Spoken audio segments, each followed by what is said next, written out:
دنیا میں ہر انسان آزمائش میں ہے، لیکن اللہ کے خاص بندے وہ ہوتے ہیں جن کے امتحان عام انسانوں سے کہیں زیادہ سخت ہوتے ہیں، کیونکہ شیطان جانتا ہے کہ اگر اس نے اللہ کے ولی کو گمراہ کر لیا تو ہزاروں لوگ خود بخود گمراہ ہو جائیں گے۔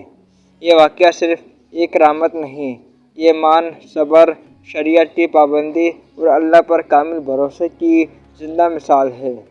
یہ واقعہ ہے سلطان اولیاء محبوب سبحانی حضرت شیخ عبد القادر جیلانی کا۔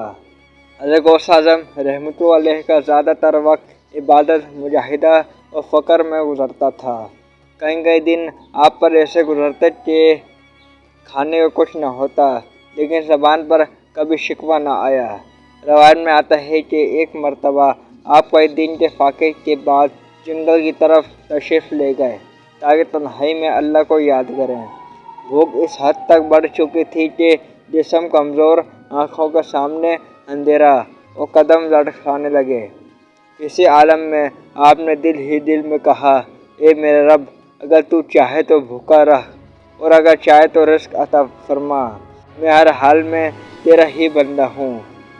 اچانک آپ نے دیکھا کہ ایک شخص جلیبیوں سے بھری گاڑی دھکیلتا ہوا آ رہا ہے، خوشبو ایسی کہ فاقہ زدہ انسان کے قدم رک جائیں۔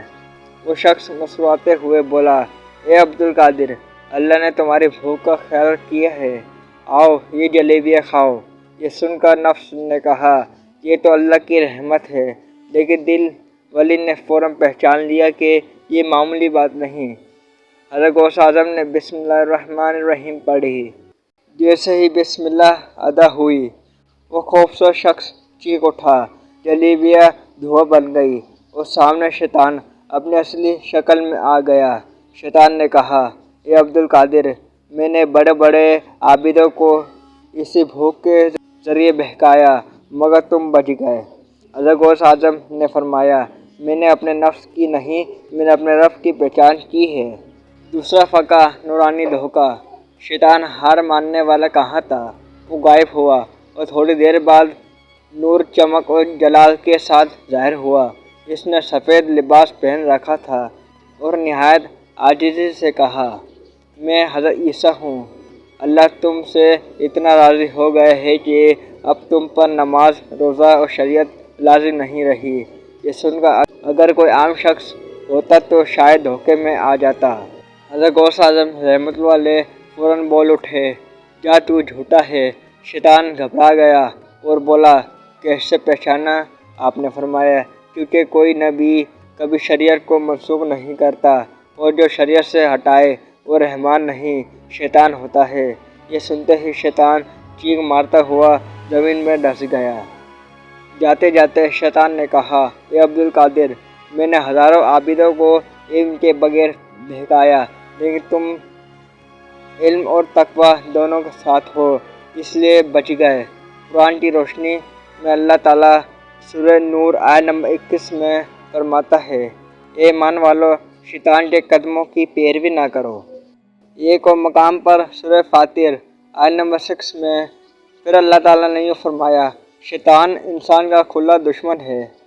نبی کریم صلی اللہ علیہ وسلم نے فرمایا، شیطان نیکی کے راستے میں بھی بیٹھ جاتا ہے، اسی لیے اولیاء اللہ صرف عبادت پر نہیں بلکہ علم، شریعت پر بھی مضبوط ہوتے ہیں۔ اس واقعے سے ملنے والے عظیم اسباق، فاقہ و بھوک بھی آزمائش ہے۔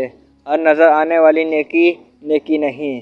جو قرآن و سنت کو تھام لے وہ کبھی گمراہ نہیں ہوتا۔ اصل ولایت شریعت کی پابندی ہے۔ شیطان نبی و فرشتے کا روپ بھی ڈھال سکتا ہے۔ حضرت غوث اعظم رحمۃ اللہ علیہ کی زندگی ہمیں ایک پیغام دیتی ہے کہ جو اللہ کے حکم پر قائم رہے وہی شیطان پر غالب آتا ہے۔ یہی وجہ ہے کہ آج بھی آپ کو غوث اعظم دستگیر محبوب سبحانی کہا جاتا ہے۔ سبحان اللہ۔